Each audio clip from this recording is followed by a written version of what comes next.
Good afternoon po. I am Gloria de Diaz together with Mr. Pervin Carlo Magpantay, and we are your reporters for today. So, trigger warning, this presentation contains images that may be disturbing. Viewer discretion is advised. Next slide. A walk after death. So in this report, you will be packed with a lot of information concerning different types of death, changes after death, and stages of decomposition. Next slide. Topics to discuss.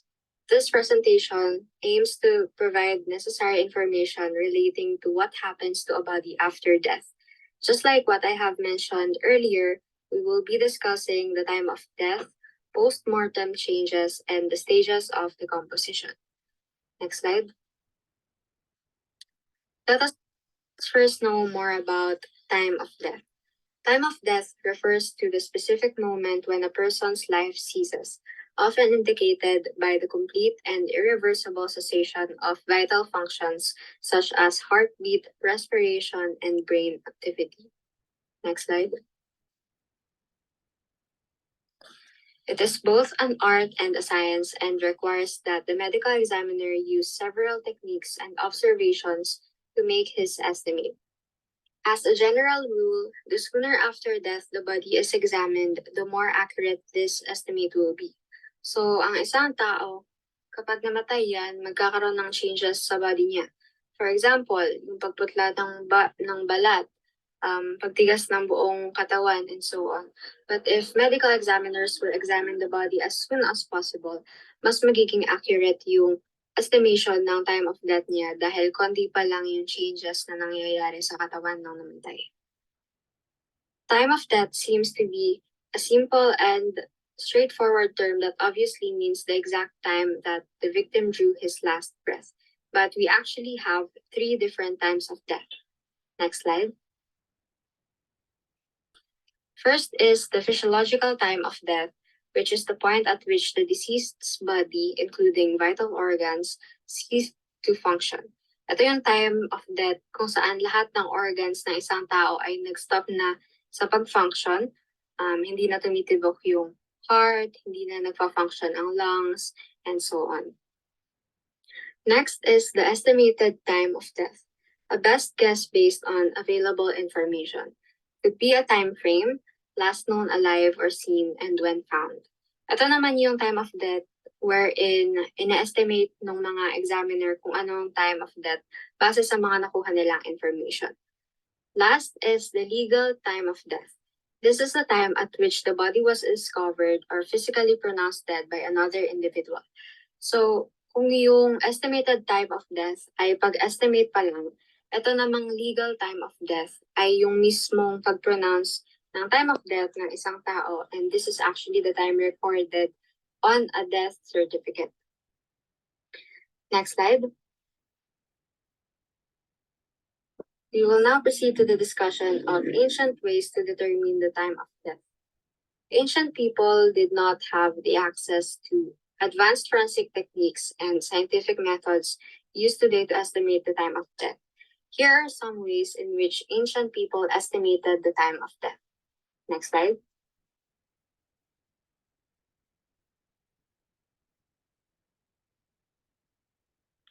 Witness accounts. In the past, one of the main ways to identify the exact time of death was to rely on eyewitness accounts or the accounts of people who had last seen the deceased alive.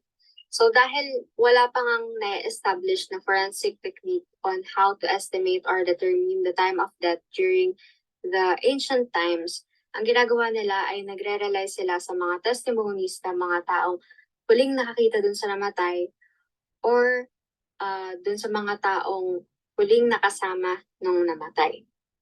Next slide. Next is the determination or estimation of the time of death with the help of plants.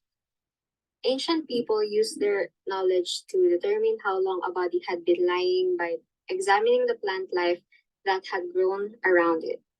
Again, dahil nga wala pang established technique dati kung paano malalaman ang time of death ng isang tao, isa sa mga ginagawa nila ay ang pag-rely nila sa mismong environment. And dito pumasok ang paggamit nila sa mga plants na malapit sa corpse para ma-estimate ang time of death. Over time, the roots of surrounding plants can surround and grow toward a corpse that has been buried.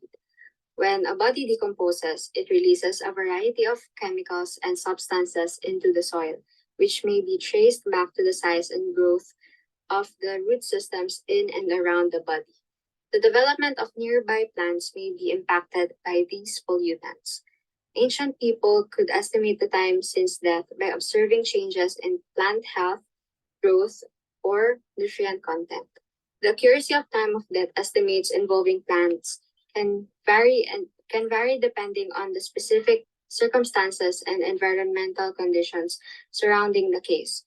So, sabi dito, when a body decomposes, nagre-release ito ng mga chemicals and other substances sa soil.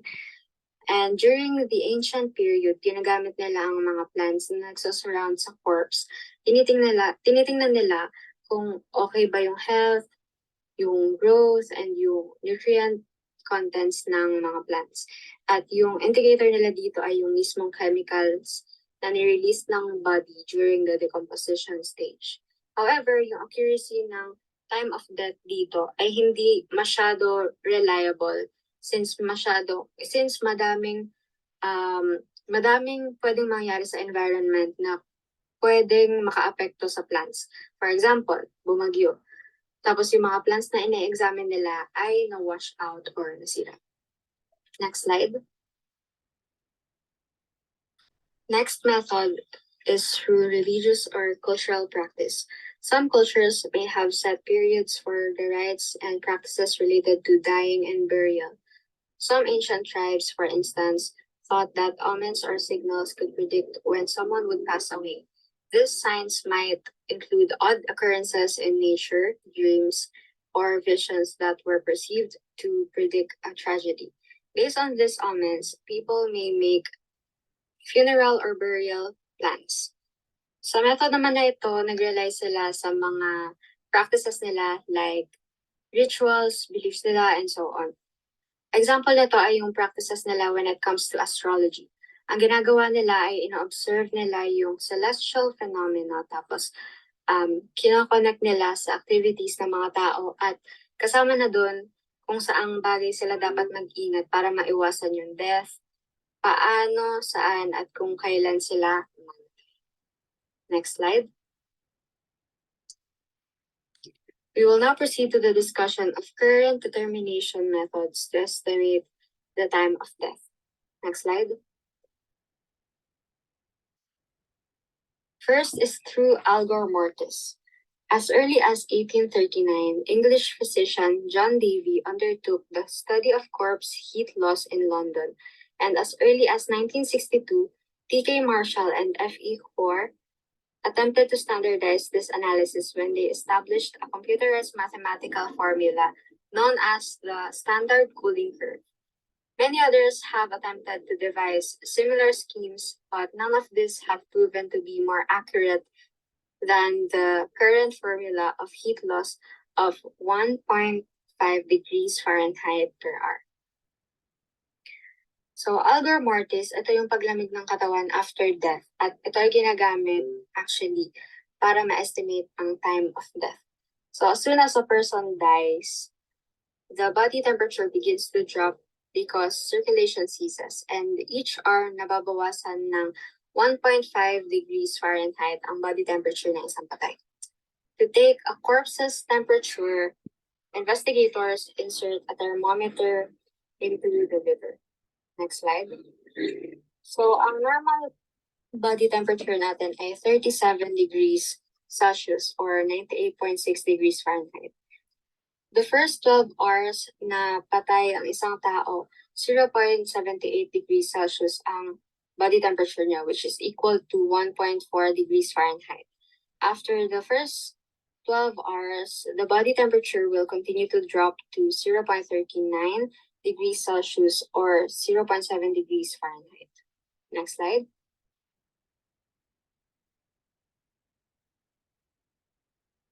So to compute for the time of death through Algor mortis, meron tayong formula. Time of death is equal to 98.6, which is the normal body temperature in Fahrenheit, minus the corpse core temperature. Ito yung kukuhanin sa liver ng corpse. And divided by 1.5. So yung 1.5, ito yung heat loss per hour. And we also have the formula for temperature loss, which is equal to 0.78. Again, ito yung body temperature ng patay. The first 12 hours, then multiplied by hours. For example, what is the temperature loss for someone who has been dead for 12 hours?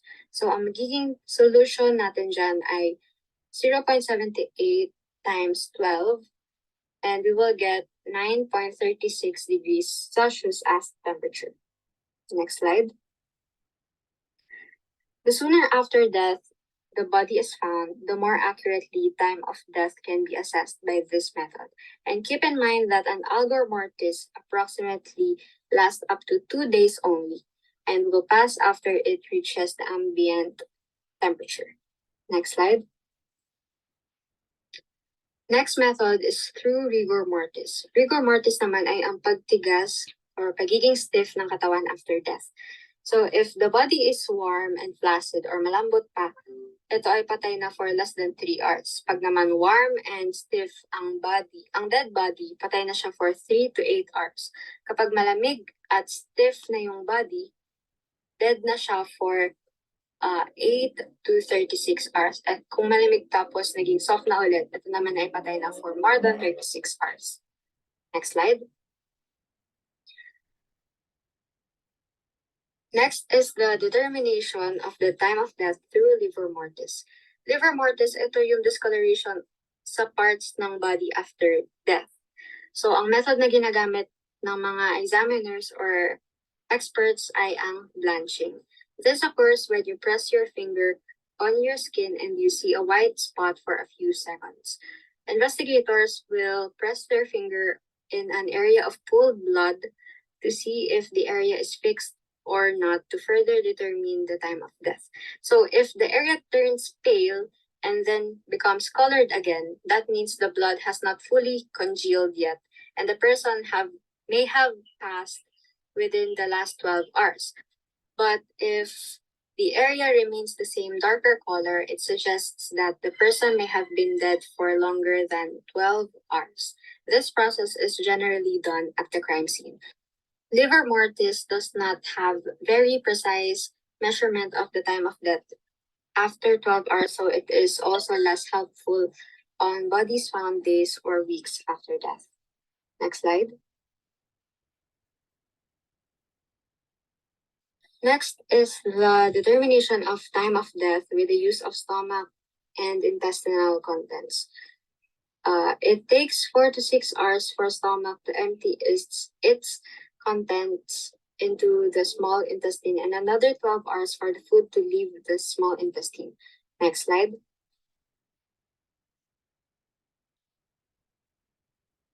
It takes approximately 24 hours from when a meal was eaten until all undigested food is released from the large intestine. So kapag may undigested stomach contents na present, ibig sabihin yung pagkamatay ng ina-examine ay nangyari 0 to 2 hours after the last meal. Kapag naman walang laman ang stomach pero meron sa small intestine, then the death occurred at least 4 to 6 hours after a meal. And if the small intestine is empty and wastes are found in the large intestine, the death occurred 12 or more hours after a meal. Next slide. Next is the determination method by looking or examining the eye condition.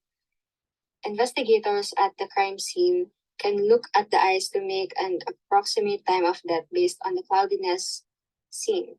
So kapag minutes pa lang namatay ang isang tao, nagka-dry yung cornea nito, open eyelids. Ang cornea ay yung transparent part na nagko-cover sa iris at pupil ng isang tao. Cornea drying but closed eyelids, ibig sabihin ilang oras na patay. And minutes to hours, scleral discolorations. Yung sclera naman, ito yung white part na nasa mata natin. So, yung nasa picture, isa siyang example ng scleral discoloration. Pero minsan, hindi dugo ang nasa sclera. Minsan nagiging gray and so on. Kapag less than 2 hours naman na patay, ang makikita natin sa mata ng isang patay ay yung corneal cloudiness, open eyelids. And then kapag 12 to 24 hours naman na patay, corneal cloudiness din but in closed eyelids. Kapag naman collapsed na yung eyeball, ibig sabihin patay na siya for more than 24 hours. Next slide.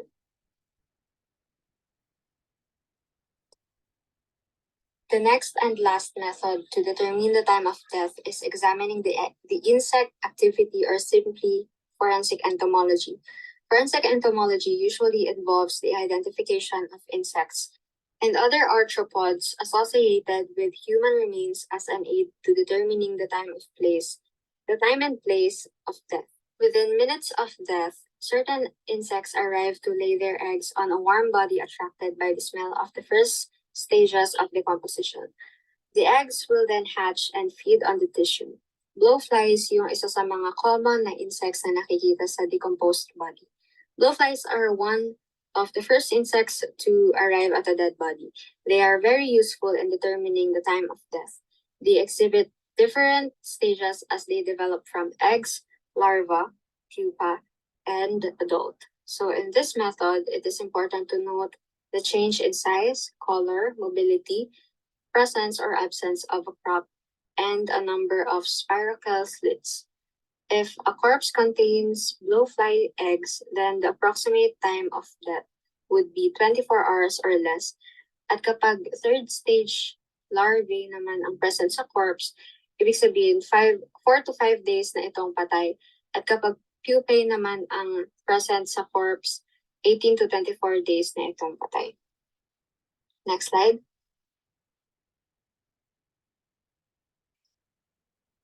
We will now proceed to the discussion of the post-mortem changes. Post-mortem changes. It refers to a continuum of changes that occur in a dead body following death. And we actually have 3 changes after death: the immediate, early changes, and the late changes. Next slide. The immediate changes after death, ito yung stoppage of circulation or pagtigil ng pagtibok ng puso. Stoppage of respiration or pagtigil ng pag-function ng lungs, and the stoppage of function of the nervous system. Next slide.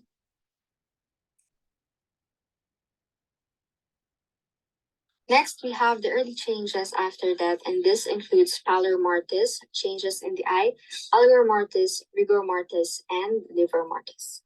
Next slide. Pallor mortis, the paleness evident in individuals with light or white skin almost instantly, pero hindi siya masyado evident sa mga may darker complexion. Ito yung pagputla ng balat pagkamatay, and this is due to the stoppage of circulation after death. Blood drains out of the small vessels to big ones, and thereby face usually appears pale. Nagiging evident itong pallor mortis 15 to 25 minutes after death, and again, without the heart beating, blood cannot reach the skin and begins to turn pale. Next slide. Next is the changes in the eye. Makikita natin sa mata ng patay na dilated na yung pupils nila, and loss of corneal reflex. So, yung pag-test kasi ng corneal reflex, ginagamitan siya ng cotton swabs. So, yung cotton swab na yun, itatouch yung surface ng mata. Then, normally, ang mga tao, kapag itinatouch yung surface ng mata nila, nagre-react sila at napapapikit sila. Pero kapag patay na, syempre, di na siya mag-blink. So, yun yung loss of corneal reflex. Retinal vessel segmentation and the intra or ocular tension also decreases. Yung intraocular tension or pressure, ito yung fluid pressure na nasa loob ng ating mata. And it is important for our eyes to work properly and stay healthy. Pero kapag namatay nga ang isang tao, nababawasan ito ng nababawasan. At dahil dito, nagiging dry ang mata after death. Next slide. Next is the algor mortis. It is the cooling of the body after death. body temperature falls gradually, and after some hours, it tends to be equal to the temperature of its immediate environment. And kanina nga na-mention ko na 1.5 degrees Fahrenheit ang nababawas sa body temperature ng patay each hour. Next slide. Next is the rigor mortis, the death stiffness. It is the post-mortem stiffening of the body's muscle. Lack of oxygen to cells result in calcium build up in the muscles, resulting in the stiffening.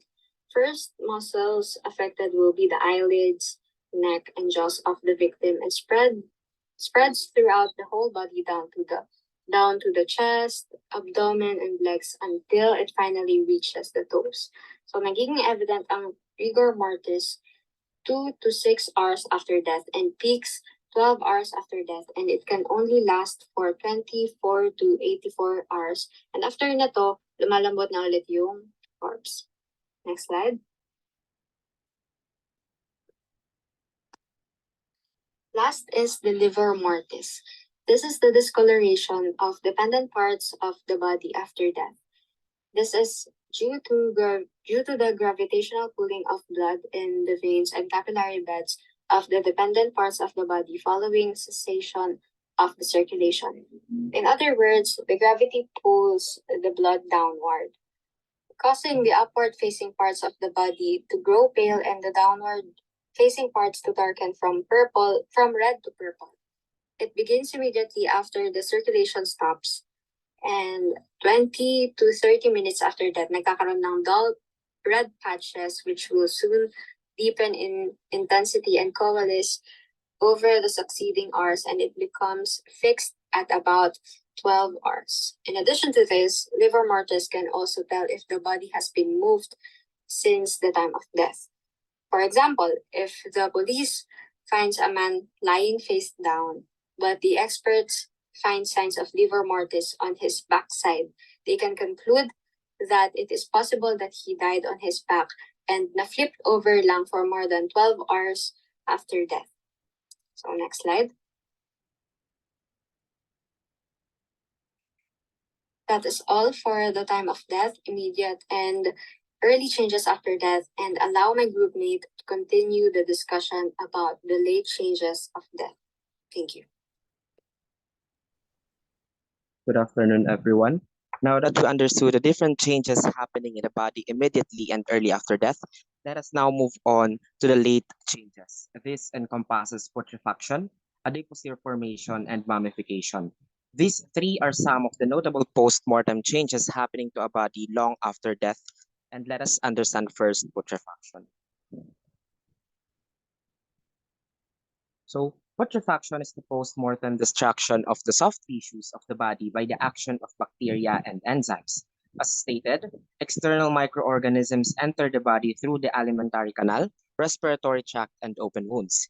In the absence of body defenses or immune mechanisms, the microbes keep growing as they feed upon the proteins and carbohydrates of the blood and the body parts. Ilan sa mga signs ng putrefaction ay ang paglobo and swelling of the body. Second is greenish or black discoloration of the skin, and nagre-release na din ito ng foul-smelling gases. And last is yung appearance ng maggots or yung mga larvae ng blowfly. And the timing of putrefaction can be used to estimate the post-mortem interval. Sinasabi din dito na ang peak activity ng microorganisms na pumasok sa katawan ay nangyayari sa loob ng isang buong araw or yung 24 hours, at magagamit natin ang presence ng maggots para ma-identify natin ang post-mortem interval or yung PMI.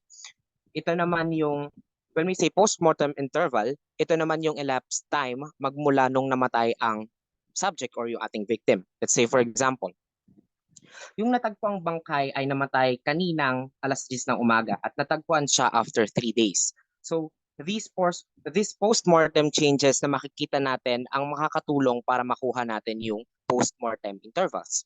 However, it is important to note that there are a number of factors that can affect the rate of putrefaction, such as changes in temperature, presence of maggots, and many more. So PMI estimation should always be done by a qualified forensic pathologist. We should also take note that embalming can prevent putrefaction. Since sa process ng pag-eembalsa mo, tinatagtag sa katawan lahat ng fluids, including the blood and other bodily fluids, walang magiging food supplement ngayon yung supposed external microorganisms or the bacteria itself sa loob ng katawan natin para mabuhay at mag-grow. At sa tulong na din ng formalin solution na nilalagay, kaya pinapreserve ng ilang araw ang isang katawan. Let me just fix the presentation.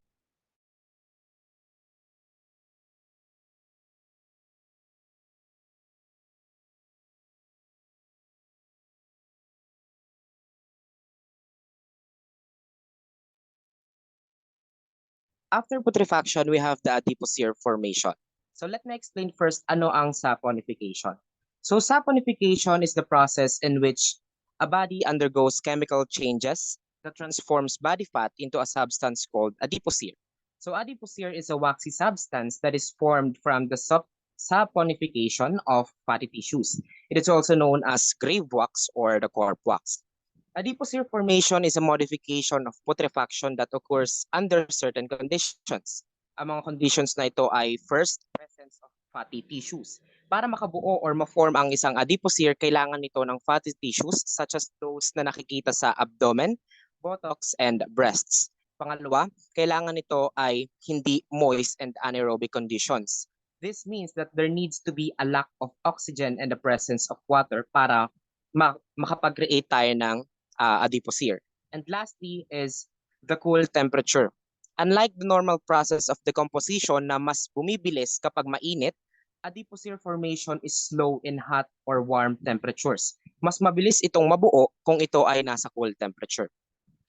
Adipocere is usually soft and yellowish white, but it can also be hard and gray. It has a sweetish odor.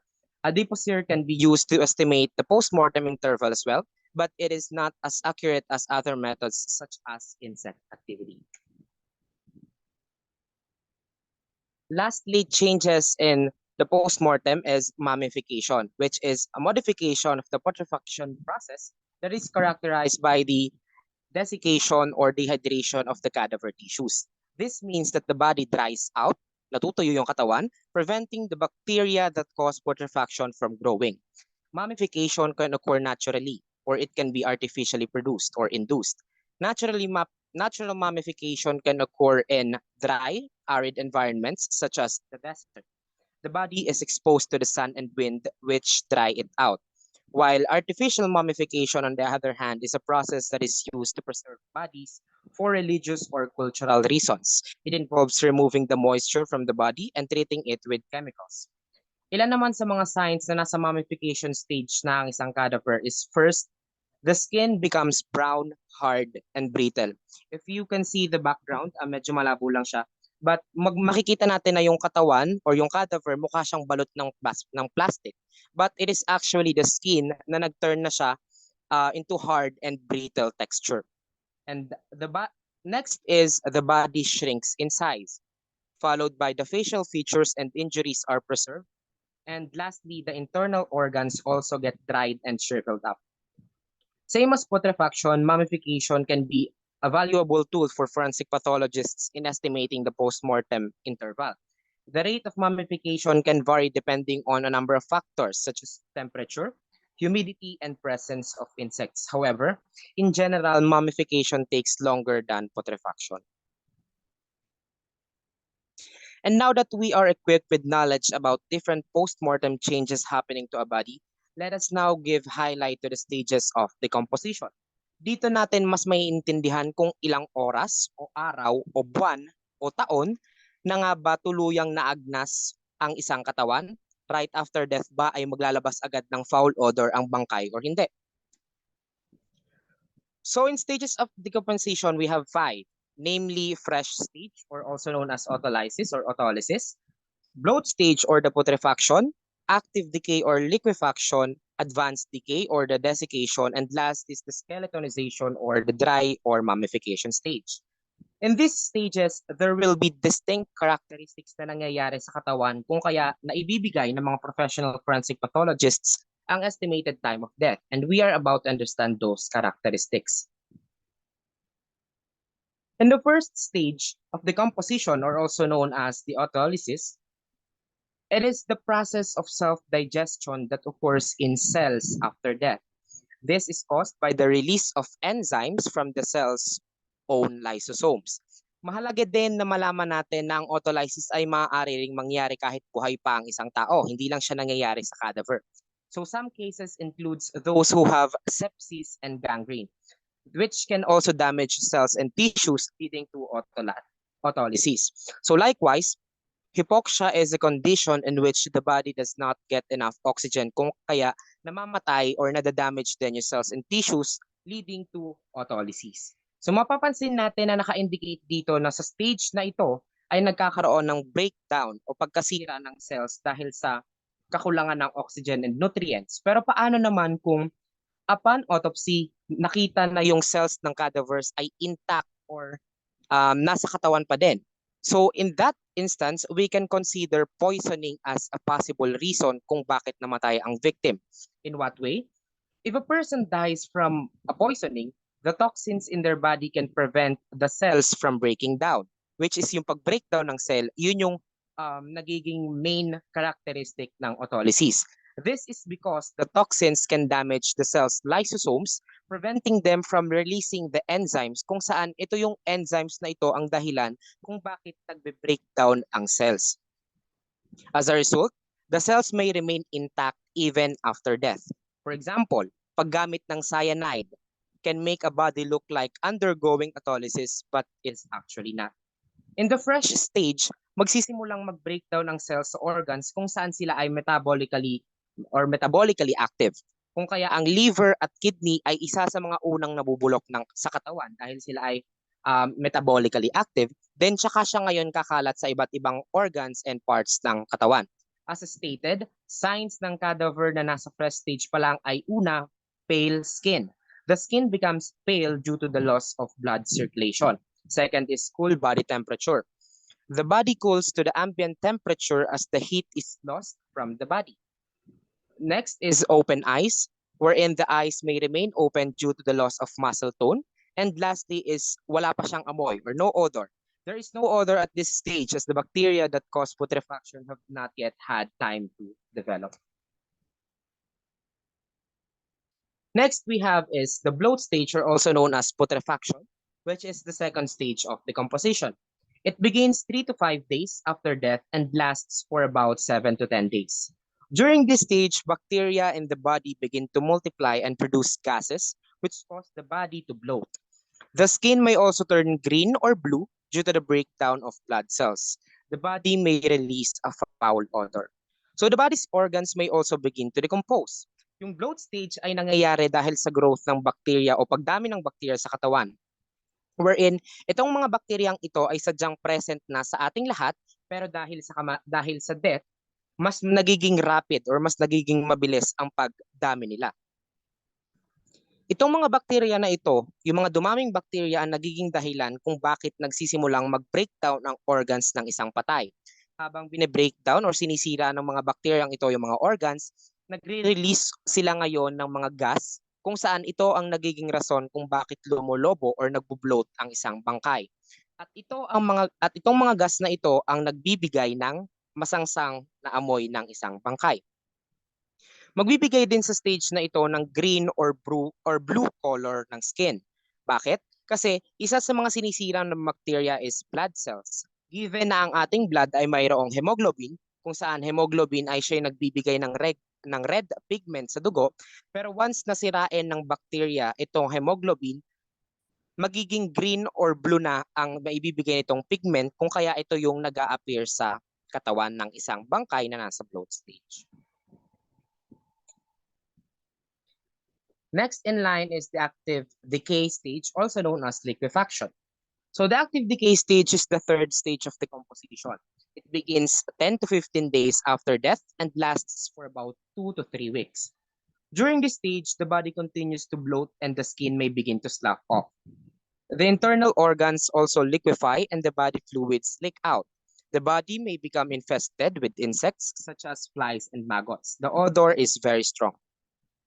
Patuloy pa din ang pag-breakdown ng bacteria sa mga organs ng katawan, kaya patuloy din ang pag-release ng gases which causes the body to bloat even more.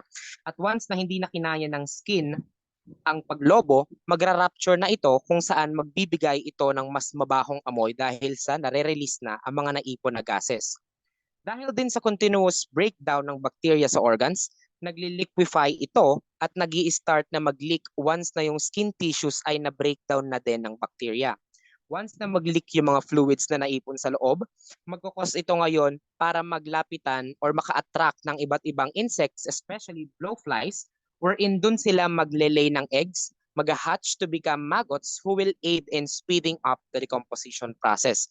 That's why once na may nakita na tayong presence ng mga uod sa isang naagnas na subject, then mas mapapabilis nito ngayon yung decomposition process dahil itong mga uod na ito ay isa sa mga kakain ng mga natitirang tissues dun sa bangkay.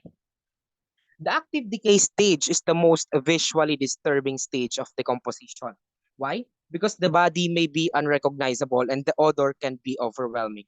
However, it is important to remember that this is a natural process and it is necessary for the body to decompose. Following that is the advanced decay stage, also known as desiccation, which is the fourth stage of decomposition. It begins 4 to 6 weeks after death and lasts for several months. During this stage, the body loses moisture and the skin and tissues dry out. The bones may also begin to skeletonize. The odor is less strong compared to active decay. Continuous pa din ang pag-breakdown ng bacteria pero hindi na sila nakakagawa ng much gases kung kaya hindi na nagbo-bloat ang cadaver in this stage. Nagsisimula na din na mag-shrink or umimpis yung skin dahil sa dried out na ang mga fluids ng katawan. Nagsisimula na ang skeletonization, making the remaining tissues to fall away or to fall off, kaya nagiging exposed na ang ilan sa mga buto ng cadaver. The advanced decay stage is the final stage of decomposition in most cases. However, the body may not skeletonize completely depending on the environmental conditions. For example, the body may not skeletonize if it is buried in soil or if it is in a cold environment. And to that, we have the last stage, which is known as the skeletonization or the mummification stage, which is the fifth and final stage of decomposition.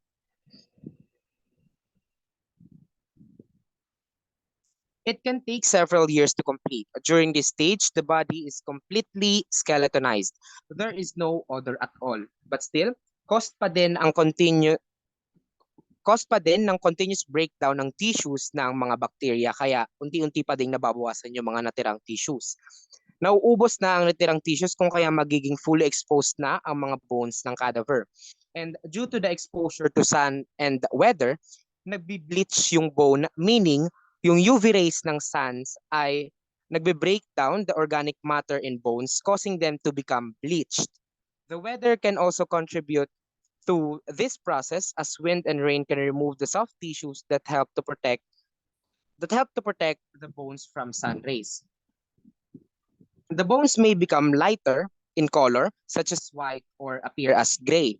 The bones may also become brittle and fragile since nawawala na din yung bone mass kaya nagiging malutong na or mas mabili ng madurog yung natitirang buto. There are also other factors affecting bleaching of the bones. Namely, first, yung type ng bone. Anong uri ba ng bone yon? So some bones are more susceptible to bleaching other than other type of bones. Like for example, the skull is more susceptible to bleaching than the pelvis. Next factor to affect is the environment. The bones will bleach faster in a hot, dry environment than in a cold and wet environment. And last, a factor to affect the bleaching of the bone is the presence of clothing, since clothing can protect the bones from the sun's rays, slowing down the bleaching process. After understanding all the stages of decomposition, let us now look into the factors that affects the rate of decomposition. Paano nga ba mas napapabilis or mas napapabagal ang pag-agnas ng isang bangkay? So there are some factors or there are many factors affecting decomposition. First is the environment. A body that is exposed to the elements will decompose more quickly than a body that is protected from elements. This is because the elements such as sunlight, heat, and moisture provide ideal conditions for bacteria to grow and break down the body tissues. Meaning, kung let's say for example, ang bangkay ay nakita sa isang disyerto, mas mapapabilis ngayon yung decomposition nito. Bakit? Dahil dun sa naibibigay na init nung sunlight or nung weather, mas mag-grow ngayon yung bacteria kung kaya mas mabilis nilang makakain yung mga body tissues ng bangkay. Followed by body's location. A body that is found in a warm, humid environment will decompose more quickly than a body that is found in a cold or dry environment. This is because the warm, humid environment provides ideal conditions for bacteria to grow and break down the body tissues. Then the cause of death, a body that had been injured or has suffered from disease will decompose more quickly than a body that has died from natural causes. This is because the injury or disease can damage the body's tissues, making them more susceptible to decomposition. Last is the body's condition. A body that is overweight or obese will decompose more slowly than a body that is thin. This is because the fat in the body acts as the barrier to bacteria, slowing down the decomposition process. Aside from these factors, there are also others which can also affect the decomposition, some of which are insect activity and presence of scavengers, embalming process, and the freezing process. So that will be the final part of our report. And at the end of the presentation, we hope that you all understand the lesson well. And the expected understandings of the listeners are as follows. There are three types of time of death, namely physiological time of death, estimated time of death, and legal time of death. Next is post-mortem changes in the body, which includes immediate changes, under which is stoppage of circulation, stoppage of respiration, and stoppage of function of the nervous system, followed by the early changes, which consists of pallor mortis, changes in the eye, algor mortis, rigor mortis, and livor mortis. And last is the late changes, which consists of putrefaction, adipocere formation, and mummification. We also have 5 stages of decomposition. Following is the fresh stage, bloat stage, active decay, advanced decay, and skeletonization. And the factors affecting the rate of decomposition is the environment, body's location, cause of death, and body's conditions. Lastly, to ease the confusion of the difference between the post-mortem interval and estimated time of death, so we can see here post-mortem interval is the time that has elapsed since an individual's death. While on the other hand, estimated time of death is the best guess of the time of death based on the evidence available. And post-mortem interval is not an exact science, while estimated time of death is more accurate than the post-mortem interval. And lastly, accuracy of post-mortem interval is affected by the environment, body's condition, and cause of death. So meaning yung sa PMI, ang usually ang nagiging determinator nito is yung mga matatagpuan nating characteristics ng patay. For example, yung mga algor mortis, liver mortis, or rigor mortis, yun yung magiging determination niya ng post-mortem interval. While on the other hand, estimated time of death make use of those characteristics also. However, it is also affected by the medical history, circumstances of the death, and the findings of the autopsy. And with that, we are now ending our presentation, and we do hope that you understand all the matters discussed. Thank you.